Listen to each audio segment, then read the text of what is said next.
علیکم پیارے بچوں، میں لائی ہوں آپ کے لیے بہت ہی پیاری کہانی جنگل کا راز اور چلاک بلیاں۔ گہری جھاڑیاں اور اونچے درختوں کے بیچ جہاں سورج کی روشنی بھی مشکل سے جھانکتی تھی وہ جنگل تھا۔ اس جنگل میں دو چلاک بلیاں چمکی اور پکی رہتی تھی۔ یہ بہنیں تھیں اور ہمیشہ مل کر شرارتیں کرتی تھیں۔ ایک دن جب وہ اپنی پسندیدہ جگہ ایک بڑے سے پیل کے درخت کے نیچے کھیل رہی تھی تو انہوں نے ایک عجیب بات کا علم ہوا۔ ایک چھوٹا بھورا بندر درخت کے ایک شاخ پر بیٹھا تھا اور اپنے ہاتھوں میں کچھ پکے ہوئے پھل چٹ کر رہا تھا۔ پھیکی چمکی نے حیرت سے پھسکاری، بندر کہاں سے پھیکے پھل لایا؟ جنگل میں تو ابھی سب پھل کچے ہیں۔ پھیکی نے درخت کی طرف جھانکا اور سوچا شاید پیل کے درخت پر کوئی خاص پھل لگتے ہوں گے جو جلدی پک جاتے ہیں۔ بہنیں اس راز کو جاننے کے لیے بےتاب ہو گئیں۔ انہوں نے سوچا کہ اگر وہ بندر سے راز نکال لیں تو وہ بھی مزیدار پھل کھا سکیں گی۔ چمکی نے کہا چلیں اس سے بات کرتے ہیں اور راز معلوم کرتے ہیں۔ وہ آہستہ سے درخت کے قریب گئی اور بندر کو سلام کیا۔ بندر انہیں دیکھ کر حیران ہوا اور پوچھا کیا بات ہے؟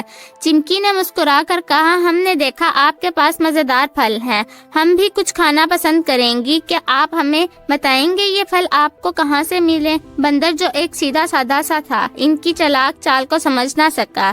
اس نے بتایا وہ ندی کے پار ایک خاص جگہ پر ایک پودا اگتا ہے، اس کے پھل جلدی پک جاتے ہیں۔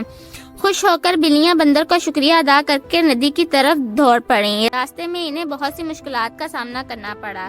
گھنے جھاڑ، تیز ندی اور خطرناک کیڑے مکوڑوں کا مقابلہ کر کے وہ جگہ تک پہنچی، لیکن وہاں کوئی پودا نہ تھا، صرف کچھ کچے پھل جو وہ پہلے ہی جنگل میں دیکھ چکی تھی۔ وہ غصے اور مایوسی سے واپس آئیں اور بندر سے جھوٹ بولنے پر ناراض ہوئیں، لیکن جب انہوں نے دوبارہ سوچا تو انہیں احساس ہوا کہ بندر نے تو کچھ بھی غلط نہیں کیا تھا۔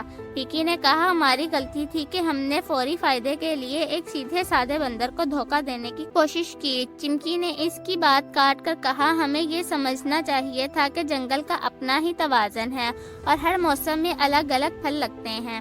بہنیں اپنی غلطی کا احساس کر کے نادم تھیں۔ انہوں نے فیصلہ کیا کہ اب وہ ایسی کوئی حرکت نہیں کریں گی۔ وہ بندر کے پاس گئیں اور اس سے معافی مانگی۔ بندر جو ایک مہربان جانور تھا انہیں معاف کر دیا اور انہیں جنگل کی زندگی کے بارے میں مزید کچھ باتیں بتائیں۔ اس دن بلیوں نے نہ صرف ایک راز جانا بلکہ یہ بھی سیکھا کہ دھوکہ دینا اور لالچ کرنا غلط ہے اور ہر موسم کو اس کی خوبصورتی کے ساتھ قبول کرنا چاہیے، اور تب سے وہ جھوٹ بولنا چھوڑ کر جنگل میں ہنسی خوشی رہنے